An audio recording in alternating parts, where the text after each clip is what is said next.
আসসালামু আলাইকুম, কেমন আছো তোমরা সবাই? আজকে তোমাদের সাথে শেয়ার করতে নিয়ে এলাম জাতীয় পিঠা উৎসবের একটা ভিডিও, যেখানে আমি আমার ফ্রেন্ডের সাথে গিয়েছিলাম। সেখানে দেশের বিভিন্ন প্রান্ত থেকে, বিভিন্ন জেলা থেকে বিভিন্ন রকমের পিঠা নিয়ে এসেছিলো। শুধু যে পিঠা নিয়ে এসেছে তাই না, বিভিন্ন রকমের ঐতিহ্যবাহী খাবারও নিয়ে এসেছিলো অনেকেই।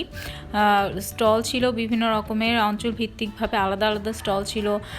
খাবার এসেছিলো যেগুলো হচ্ছে হাঁসের মাংস ছিল, চাপলি ছিল, তারপরে মধুবন যেটা আমার ফ্রেন্ড নিয়েছিল, ওর মিষ্টি খুব ফেভারিট, তো ও এটা নিয়েছিল। আর আমি রসমালাই নিয়েছিলাম কুমিল্লার একটা স্টোর থেকে, কিন্তু টেস্ট আমার কাছে খুব একটা ভালো লাগেনি।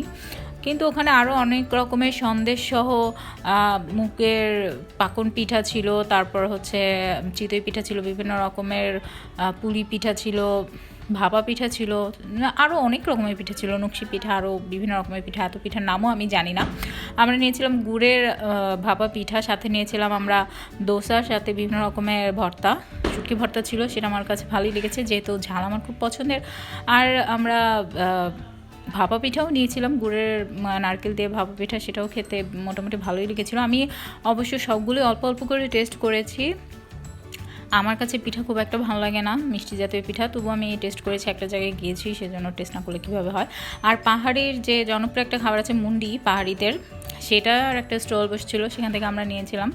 এই মুন্ডিটা খেতে ভালোই ছিল, যেহেতু নুডলস আমার খুব ফেভারেট। আর নিয়েছিলাম লাকসু, যেটা হচ্ছে আদা দিয়ে সেদ্ধ করা একটা চিকেনের ভর্তা বলতে পারো, পেঁয়াজ মরিচ দিয়ে। আর বিভিন্ন রকমের সন্দেশ টন্দেশ তো ছিলই। এটা ছিল একটা কোফতা বলবো না কি বলবো আমি বুঝতে পারছি না, ডিম দিয়ে সাথে আলু দিয়ে একটা বড়া টাইপের ছিল। আর ছিল সন্দেশ, সেটা দেখতেই পাচ্ছ কত কিউট, একটা ইলিশ মাছের পিটির মতো সন্দেশ, দেখতে যেমন সুন্দর সে খেতেও খুবই মজা সেরকম।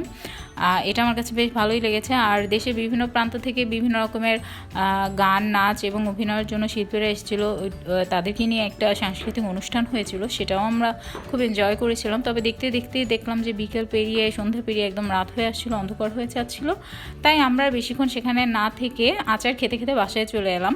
তবে যতটুকু সময়ই ছিলাম বেশ এনজয় করেছি, আর দেশে বিভিন্ন রকমের খাবারও টেস্ট করেছে।